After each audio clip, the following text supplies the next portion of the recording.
Class 9-এর ইতিহাস। Class 9-এর ইতিহাস, chapter 1, ফরাসি বিপ্লবের কয়েকটি দিক। ফরাসি বিপ্লবের কয়েকটি দিক। তোমরা সবাই মন দিয়ে শোনো আর লেখো। সবাই লাইক অ্যান্ড সাবস্ক্রাইবটা দিয়ে দাও। বুর্জোয়া বিপ্লব কাকে বলা হয়? 1789 খ্রিস্টাব্দের 27 জুন রাজা ষোড়শ লুইয়ের 3 সম্প্রদায়ের একত্রে অধিবেশন এবং মাথাপিছু ভোটের দাবি মেনে নেওয়াকে বুর্জোয়া বিপ্লব বলা হয়। জাতীয় সভা কি? 1789 খ্রিস্টাব্দের 17 জুন স্টেটস জেনারেলের অধিবেশনে তৃতীয় সম্প্রদায়ের প্রতিনিধিরা নিজেদের সভাকে জাতীয় সভা বলে উল্লেখ করেন। করভি কি? করভি ছিল ফ্রান্সে প্রচলিত এক প্রকার কর। যাজক কাদের বলা হয়? যাজক হলেন এমন একটি নির্দিষ্ট ধর্মের প্রথাগত নেতৃস্থানীয় ব্যক্তিত্ব। বিভিন্ন ধর্মের যাজকদের ভূমিকা এবং কার্যাবলী বিভিন্ন রকম। চার্চ বা যাজকেরা জনসাধারণের কাছ থেকে কোন কর আদায় করতেন? জনসাধারণের কাছ থেকে ধর্মকর আদায় করতেন। ফরাসি যাজকেরা রাজাকে কি কর প্রদান করতেন? রাজাকে স্বেচ্ছাকর নামে এক প্রকার কর প্রদান করতেন। ঐতিহাসিক ডেভিড টমসন কোন বিষয়কে বৈপ্লবিক পরিস্থিতি বলেছেন? ঐতিহাসিক ডেভিড টমসন ফ্রান্সের প্রাক বিপ্লব জটিল অর্থনৈতিক পরিস্থিতিকে বৈপ্লবিক পরিস্থিতি বলেছেন। বিপ্লব পূর্ববর্তী ফরাসি সমাজ কয়টি সম্প্রদায় বিভক্ত ছিল? বিপ্লব পূর্ববর্তী ফরাসি সমাজ 3টি সম্প্রদায় বিভক্ত ছিল। বিপ্লব প্রাক বিপ্লব ফ্রান্সে শ্রমিক ও কৃষকেরা কোন সম্প্রদায়ভুক্ত ছিল? প্রাক বিপ্লব ফ্রান্সে কৃষক ও শ্রমিকেরা তৃতীয় সম্প্রদায়ভুক্ত ছিল। পেলেবিয়ান কারা? ফরাসি বিপ্লবের আগে ফরাসি সমাজের তৃতীয় শ্রেণীর মানুষেরা পেলেবিয়ান নামে পরিচিত ছিল। সাকুলত কাদের বলা হয়? সাকুলত বলতে ফ্রান্সে খেটে খাওয়া দরিদ্র মানুষদেরকে বোঝানো হয়। প্র্যাকটিশিয়ান কারা? ফরাসি বিপ্লবের আগে ফরাসি সমাজের অভিজাতরা প্র্যাকটিশিয়ান নামে পরিচিত ছিল।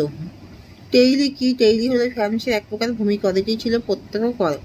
ক্যাপিটেশন কি? ফ্রান্সের প্রত্যক্ষ করগুলির মধ্যে অন্যতম ক্যাপিটেশন ছিল এক প্রকার উৎপাদন কর। ভিংটিএমএ কি? ভিংটিএমএ ছিল ফ্রান্সের এক প্রকার আয়কর। বিপ্লব পূর্ববর্তী ফরাসি সমাজের সুবিধাহীন সম্প্রদায়ভুক্ত মানুষ কারা ছিলেন? সুবিধাহীন সম্প্রদায় ছিলেন ফরাসি সমাজের তৃতীয় সম্প্রদায়ের মানুষেরা। টেইলি কি? বিপ্লব পূর্ববর্তী ফ্রান্সে প্রচলিত একটি প্রত্যক্ষ করের নাম টেইলি। টেইলি হলো ভূমিকর বা সম্পত্তি কর। এই কর ফরাসিদের সম্পত্তি অনুসারে ধার্য করা হতো। ক্যাপিটেশন কি? বিপ্লব পূর্ববর্তী ফ্রান্সে প্রচলিত একটি প্রত্যক্ষ করের নাম ক্যাপিটেশন। ক্যাপিটেশন হলো উৎপাদন কর। ফরাসিদের উৎপাদনের উপর এই কর ধার্য করা হতো। বাস্তবে যাজক ও অভিজাতেরা এই প্রদান থেকে অব্যাহতি পেতেন। ভিংটিএমএ কি? বিপ্লব পূর্ববর্তী ফ্রান্সে প্রচলিত একটি প্রত্যক্ষ করের নাম ভিংটিএমএ। স্থাবর অস্থাবর সম্পত্তির উপর ধার্য আয়কর, যা মূলত কৃষকেরা প্রদান করতেন। টাইট কি? টাইট হলো ফ্রান্সের প্রচলিত ধর্মকর। ফ্রান্সের তৃতীয় সম্প্রদায় এই কর দিত চার্চ বা গির্জাকে। উৎপন্ন ফসলের 10% ধর্মকর হিসেবে দিতে হতো। অ্যাসাইনেট কি? অ্যাসাইনেট হলো 82 সংবিধান সভা প্রবর্তিত এক প্রকার কাগজের নোট। সংবিধান সভা ফ্রান্সের অর্থনৈতিক সমস্যার সমাধানের জন্য ফ্রান্সের গির্জার সব ভূসম্পত্তি বাজেয়াপ্ত করে এবং তা আমানত রেখে তার পরিবর্তে কাগজের নোট চালু করে। ব্যানসুইক ঘোষণা কি? প্রাশিয়া রাজা দ্বিতীয় ফ্রেডরিক উইলিয়াম ষোড়শ লুইকে সাহায্য করতে বদ্ধপরিকর ছিলেন। ফ্রান্স যখন অগ্নিগর্ভ তখন রাজার নির্দেশে অস্ট্রিয়া ও প্রাশিয়ার যৌথ সেনাধ্যক্ষ ডিউক অফ ব্যানসুইক এক ঘোষণাপত্রে জানান, ফরাসি রাজ পরিবারের নিরাপত্তা কোনোভাবে বিঘ্নিত হলে তিনি প্যারিস ধ্বংস করে দেবেন। কে ফ্রান্সকে ভ্রান্ত অর্থনীতি জাদুঘর বলেছেন? কেন বলেছেন? বিখ্যাত অর্থনীতিবিদ অ্যাডাম স্মিথ ফ্রান্সকে ভ্রান্ত অর্থনীতি জাদুঘর বলেছেন। ফ্রান্সকে ভ্রান্ত অর্থনীতি জাদুঘর বলা হয় কারণ ফ্রান্সে প্রচলিত কর ব্যবস্থা ছিল বৈষম্যমূলক ও দুর্নীতিগ্রস্ত। ফরাসি সমাজে অধিকারভোগী শ্রেণী যাজক ও অভিজাতরা ছিলেন অধিকাংশ জমির মালিক, কিন্তু এজন্য তারা কোনো কর দিতেন না। অপরদিকে অধিকারহীন শ্রেণীর দরিদ্র কৃষকদের সমস্ত কর দিতে হতো। রাজনৈতিক কারাগার কাকে বলা হয় এবং কেন? 1789 খ্রিস্টাব্দে ফরাসি বিপ্লবের পূর্বে বাস্তিল দুর্গ রাজনৈতিক কারাগার হিসেবে পরিচিত ছিল। বিপ্লবের পূর্বে ফ্রান্সের লিটল দ্য ক্যাশে নামে গ্রেপ্তারি পরোয়ানার সাহায্যে রাজকীয় কর্মচারীরা যে কোনো ব্যক্তিকে গ্রেপ্তার করে বিনা বিচারে বাস্তিল দুর্গে আটক করে রাখতে বলে একে রাজনৈতিক কারাগার বলা হয়। ইন্টেন্ডেন্ট কাদের বলে? বুর্বো রাজ শাসনকালে প্রাদেশিক শাসন ব্যবস্থার অন্যতম প্রধান স্তম্ভরূপে পরিচিত এক বিশেষ ক্ষমতাশালী রাজস্ব সংগ্রাহক কর্মচারীরা হলো ইন্টেন্ডেন্ট। তবে স্থানীয় বিচার ব্যবস্থা থেকে শুরু করে সাধারণ প্রশাসন, কৃষি, শিল্প, বাণিজ্য, সৈন্য সংগ্রহ সহ বিভিন্ন বিষয় তাদের নিয়ন্ত্রণে ছিল। ফ্রান্সের প্রথম সম্প্রদায়ের নামে কারা পরিচিত ছিল? ফ্রান্সের বিপ্লবের পূর্বে ফরাসি সমাজে যাজকরা প্রথম সম্প্রদায় নামে পরিচিত ছিল। 1799 খ্রিস্টাব্দে যাজকদের সংখ্যা ছিল 1,20,000। ফ্রান্সের তৃতীয় সম্প্রদায় নামে কারা পরিচিত ছিল? ফরাসি বিপ্লবের পূর্বে ফ্রান্সের সমাজে তৃতীয় সম্প্রদায় বলতে বোঝাতো যাজক অভিজাত ছাড়া সমাজের সমস্ত সাধারণ প্রজাদের। এই সম্প্রদায়ের মধ্যে ছিল কৃষক, শ্রমিক, বুদ্ধিজীবী, ব্যবসায়ী, দোকানদার, শাকুলত ইত্যাদি। ফরাসি সমাজে বুর্জোয়া কাদের বলা হতো? ফরাসি সমাজে বুর্জোয়া বলা হতো তৃতীয় সম্প্রদায়ভুক্ত মধ্যবিত্তদের। এরা ছিল বিদ্যা, বুদ্ধি ও ধনবলে বলিয়ান, কিন্তু বংশকল্যাণের অভাবে তারা সমাজ ও রাষ্ট্রে বিশেষ মর্যাদা পেতেন। কিন্তু এরা ছিলেন বিদ্যা, বুদ্ধি ও ধনবলে বলিয়ান, কিন্তু বংশ কল্যাণের অভাবে তারা সমাজ ও রাষ্ট্রে বিশেষ মর্যাদা পেতেন না। এরা ছিলেন অধিকারহীন শ্রেণী। ফরাসি সমাজে শাকুলত কাদের বলা হতো? ফরাসি সমাজে শাকুলত বলতে শহরবাসী খেটে খাওয়া সাধারণ মানুষদের বোঝাতো। এদের মধ্যে ছিল দিনমজুর, কুলি, মালি, ভিস্তি, কাঠুরে, চাকর প্রভৃতি। মন্টেস্কো কে ছিলেন? মন্টেস্কো রচিত দুটি গ্রন্থের নাম লেখো। মন্টেস্কো ছিলেন একজন বিশিষ্ট ফরাসি দার্শনিক। তিনি ছিলেন নিয়মতান্ত্রিক রাজতন্ত্রের সমর্থক এবং রাজার ঐশ্বরিক ক্ষমতার ধারণার বিরোধী। ফরাসি বিপ্লবের পূর্বে তার মতবাদ ফরাসিদের প্রভাবিত করেছিল। অভিজাত বিদ্রোহী অর্থনৈতিক সংকট দূর করার উদ্দেশ্যে ফরাসি রাজা 1788 খ্রিস্টাব্দে দেশের সমস্ত প্রাদেশিক পার্লামেন্ট মুলতবি করেন এবং সকল সম্প্রদায় থেকে কর আদায়ের উদ্যোগ নেন। এতে ক্ষুব্ধ হয়ে সুবিধাভোগী অভিজাত শ্রেণী রাজার বিরুদ্ধে বিদ্রোহ শুরু করে। ফ্রান্সের কর ব্যবস্থা বৈষম্যমূলক ছিল কেন? ফ্রান্সের কর ব্যবস্থা বৈষম্যমূলক ছিল কারণ ফরাসি রাজাদের সুনির্দিষ্ট কোনো রাজস্ব নীতি ছিল না, বাজেটও তৈরি হতো না, তাই রাষ্ট্রীয় অর্থনৈতিক ক্ষেত্রে অনিয়ম ও বিশৃঙ্খলা দেখা দিয়েছিল। ফ্রান্সে প্রত্যয় করে বোঝা দরিদ্র মানুষকে বহন করতে হতো, যাজক অভিজাতরা কোনো প্রকার কর দিতেন না।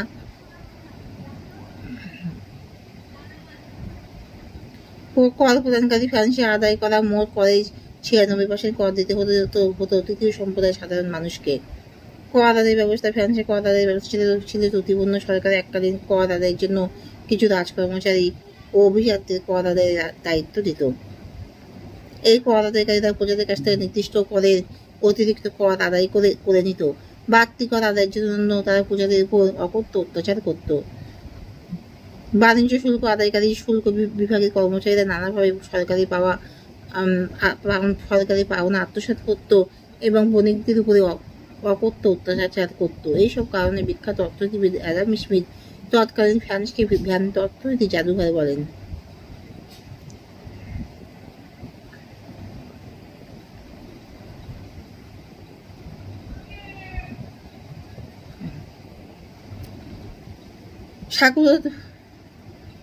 শাকুলত বলতে কাদের বোঝায়?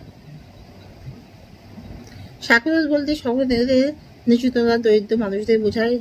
এর আবিধানিক অর্থ হলো যারা অন্তর্বাস করে না, অর্থাৎ বিশেষ বা কুলোর ছাড়া ট্যারিজার করে যারা।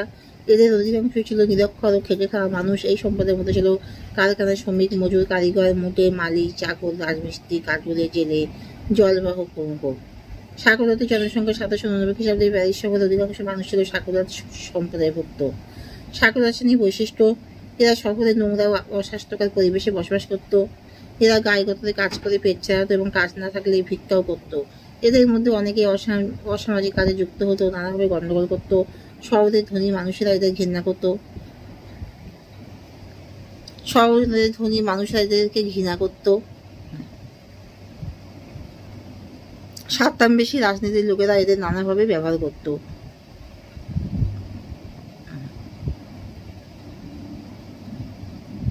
ফ্রান্সকে ভ্রান্ত অর্থনৈতিক জাদুঘর কেন বলা হয়? ফ্রান্সের আর্থিক অবস্থা ফরাসি বিপ্লবের অন্যতম প্রধান কারণ ছিল। ফ্রান্সের রাজস্ব ব্যবস্থা ছিল ত্রুটিপূর্ণ। তাছাড়া সরকার অমিতব্যয়িতা, বিলাসিতা, ব্যয় সংকোচে, অনিচ্ছা, জিনিসপত্রের মূল্যবৃদ্ধি ফ্রান্সের পরিস্থিতিকে ভয়ঙ্কর করে তুলেছিল। এইসব কারণে বিশ্ব অর্থনীতিবিদ অ্যাডাম স্মিথ তৎকালীন ফ্রান্সকে ভ্রান্ত অর্থনৈতিক জাদুঘর বলেছেন। ত্রুটিপূর্ণ কর ব্যবস্থা ছিল। ফ্রান্সের কর আদায়ের ক্ষেত্রে কোনো ন্যায়সঙ্গত নীতি ছিল না। অভিজাত যাজকরা ছিলেন ফ্রান্সের বেশিরভাগ জমির মালিক, অথচ তারা কর দিতেন সরকারের আয়ের মাত্র 4%। সরকারের অন্য আর ফ্রান্সের রাজাদের বেহিসাবি অর্থ ব্যয়ের ফলে ফ্রান্সের অথবা সরকারের বেহিসাবি অথবা ফ্রান্সের রাজাদের বেহিসাবি অর্থ ব্যয়ের ফলে ফ্রান্সের শোচনীয় অবস্থা হয়ে পড়েছিল। চতুর্দশ লুইয়ের 50 লুইয়ের আমলে বিভিন্ন যুদ্ধে যোগদানের ফলে ফ্রান্সের প্রচুর অর্থ ব্যয় হয়েছিল, যা ফরাসি অর্থনীতিকে দুর্বল করে দেয়। রাজকোষের সংকট উপযুক্ত কারণে পূর্ব ফ্রান্সের রাজকোষের সংকট দেখা দেয়। 16 লুইয়ের সময় তুর্ক কমান নেকার প্রমুখ অর্থমন্ত্রী অভিজাতদের বিরোধিতায় আর্থিক সমস্যা সমাধানের কাজটি সঠিকভাবে করতে না পারায় রাজকোষ প্রায় শূন্য হয়ে পড়ে। এবার কিছু শর্ট কোশ্চেন অ্যান্সারগুলো বলছি, তোমরা মন দিয়ে শোনো। তোমরা কিন্তু সবাই লাইক অ্যান্ড সাবস্ক্রাইবটা দিয়ে দাও। তোমরা আমাকে ঠিক মতো সাবস্ক্রাইবটা দিচ্ছ না, আমার খুব কম আসছে এখন ইদানিং, সাবস্ক্রাইবটা কম আসছে। তোমরা আমাকে ঠিক মতো সবাই সাবস্ক্রাইবটা দিয়ে দাও, তাহলে আমার ইন্টারেস্টটা অনেক বেশি বেড়ে যাবে। আমি তো খাটাখাটনি করে তোমাদেরকে সব নোটগুলো ভালোভাবে বুঝিয়ে পড়াচ্ছি।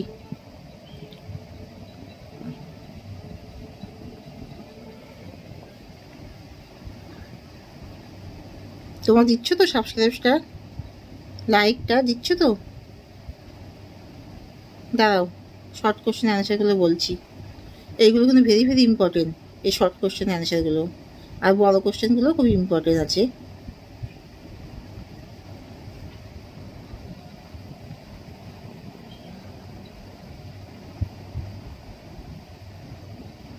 এবার বলছি, ফ্রান্সের সন্ত্রাসের রাজত্বের নেতৃত্ব দেন কে?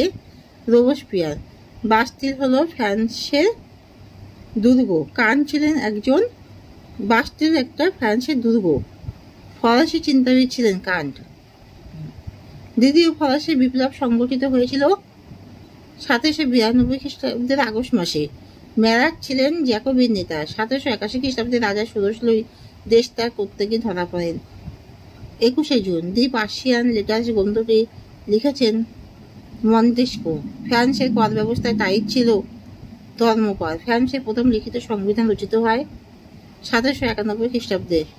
নূতন প্রজাতন্ত্র বর্ষপঞ্জি প্রভাবিত হয় সন্ত্রাসী রাজত্বকালে। ফ্রান্সের তৃতীয় সম্প্রদায় নামে পরিচিত ছিল ফ্রান্সের সাধারণ জনগণ। ওয়েলস অফ নেশনস গ্রন্থের রচয়িতা ছিলেন অ্যাডাম স্মিথ। ধর্মযাজকদের সংবিধান দ্বারা গির্জার উপর থেকে পোপের প্রতীতির অবসান ঘটে। সংবিধান সভার নেতৃত্বে ফ্রান্সের সামন্ত প্রথার অবসান ঘটানো হল 1789 খ্রিস্টাব্দে। অভিজাতদের মধ্যে মুখ্য ব্যক্তিদের সভা আহ্বান করেছিলেন বা গণমান্যদের পরিষদ আহ্বান করেছিলেন অর্থমন্ত্রী ক্যালন। কর্যফল আকার লয়কা দন্তানো। ফ্রান্সের ইন্টেন্ডেন্ট ছিলেন সরকারি কর্মচারী। ফরাসি সমাজ অধিকার শ্রেণী ছিল সাকুলোতদের বলা হতো, সাকুলোত। ফরাসি রাজা চতুর্দশ লুইয়ের শাসনকাল ছিল 1643 থেকে 1715 খ্রিস্টাব্দ। প্রাক বিপ্লব যুগে ফ্রান্সে অর্থলোভ নেগড়ে বিচারকদের বলা হতো। ফ্রান্সে অষ্টাদশ শতকে শাসন করতেন বুর্ব বংশ। নতুন প্রজাতন্ত্র বর্ষপঞ্জি প্রবর্তিত হয় ফ্রান্সের রাজত্বকালে। ফ্রান্সের তৃতীয় সম্প্রদায় নামে পরিচিত ছিল ফ্রান্সের সাধারণ জনগণ। ফিজিও ক্যাটুগন ছিলেন এক শ্রেণীর অর্থনীতিবিদ। ফ্রান্সের সন্ত্রাসের রাজত্বের নেতৃত্ব দেন রোবসপিয়ার। ফ্রান্স ছিল ভ্রান্ত অর্থনীতির জাদুঘর, কথা কে বলেছেন? Adam Smith. ক্যালন ছিলেন ফ্রান্সের অর্থমন্ত্রী। ডাক্তার গিলোটিনের মৃত্যু হয় গিলোটিনে। ভালমির ভয়কাল বা মহিষীর যুদ্ধ হয়েছিল 1792 খ্রিস্টাব্দে। ফ্রান্সের কর কাঠামোয় গ্যাবেলা ছিল লবণ কর। প্রাক বিপ্লব যুগে ফ্রান্সের অর্থলোভ নেকড়ে ইন্টেন্ডেন্ট নামক কর্মচারীদের বলা হতো। ফরাসি বিভাজন নীতির কথা বলেন মন্টেস্কো। আমি রাষ্ট্র একথা বলেছিলেন চতুর্দশ লুই। তাকে ফরাসি বিপ্লবের জনক বলা হয় রুশোকে। জনগণই হলো রাষ্ট্রের সার্বভৌম শক্তির উৎস, কথা কে বলেছেন? ফরাসি দার্শনিক রুশো। একজন বিশ্বকোষ প্রণেতার নাম কি? Denis Diderot. The wealth of nations গ্রন্থের রচয়িতা কে? Adam Smith. ফরাসি বিপ্লব কত খ্রিস্টাব্দে হয়েছিল? 1789 খ্রিস্টাব্দে। ফরাসি বিপ্লবের সূচনাকালে ফ্রান্সের রাজা কে ছিলেন? ষোড়শ লুই। ষোড়শ লুই কে ছিলেন? ফ্রান্সের রাজা। ষোড়শ লুই কোন বংশের রাজা ছিলেন? ষোড়শ লুই বুর্ব বংশের রাজা ছিলেন। মেরি আতোয়ানেট কে ছিলেন? রাজা ষোড়শ লুইয়ের পত্নী। ফ্রান্সের বুর্ব রাজারা কোন তত্ত্বে বিশ্বাসী ছিলেন? কোন দৈবতত্ত্বে? আমি রাষ্ট্রের বিখ্যাত উক্তিটি কে দিয়েছিলেন? ফরাসি সম্রাট চতুর্দশ লুই। ইন্টেন্ডেন্ট কারা? ফ্রান্সে প্যাক বিপ্লব পর্বে রাজস্ব আদায়কারী কর্মচারীরা ইন্টেন্ডেন্ট নামে পরিচিত। ফ্রান্সে পরিচালিত করেন নাম লেখো। টেইলি ক্যাপিটেশন ভিংটি এমএ। কোন দার্শনিক রাজনৈতিক বন্ধু হিসেবে বাস্টেল দুর্গে আটক ছিলেন? Voltaire. The spirit of laws গ্রন্থের রচয়িতাকে? মন্টেস্কু। দ্য পার্সিয়ান লেটার্স গ্রন্থের রচয়িতাকে? মন্টেস্কু। লেটার গ্রন্থের রচয়িতাকে? লেটার ফিলজফিক গ্রন্থের রচয়িতা ছিলেন ভলতেয়ার। কোন গ্রন্থকে ফরাসি বিপ্লবের বাইবেল বলা হয়? সোশ্যাল কন্ট্রাক্ট গ্রন্থকে। সামাজিক চুক্তির রচয়িতাকে? রুশো। তাহলে আমি যেগুলো সব প্রশ্নের অ্যান্সারগুলো বললাম শর্ট এবং বড় সবই ভেরি ভেরি ইম্পর্টেন্ট। তোমরা সবাই ভালো থাকো, সুস্থ থাকো, সবাই ভালো করে মন দিয়ে পড়াশোনা করো, একদম একনিষ্ঠভাবে মনোসংযোগ করে তোমরা পড়াশোনা করো, যাতে তোমাদের কেরিয়ার খুব ভালো হয়, তোমার জীবনে উন্নতি করো, খুব ভালো থাকো। আর আমি তাহলে এখানে শেষ করছি। আর তোমরা কিন্তু মনে করে লাইক অ্যান্ড সাবস্ক্রাইবটা দিয়ে দাও, কারণ আমি তোমাদের যেভাবে খাটাখাটনি করে পড়াচ্ছি, বোঝাচ্ছি, তোমরা আমাকে একটা সাবস্ক্রাইব দিয়ে ইন্টারেস্টটা বাড়িয়ে দাও, ঠিক আছে? আর কমেন্টটা পাঠিয়ে দাও। এখানে শেষ করলাম।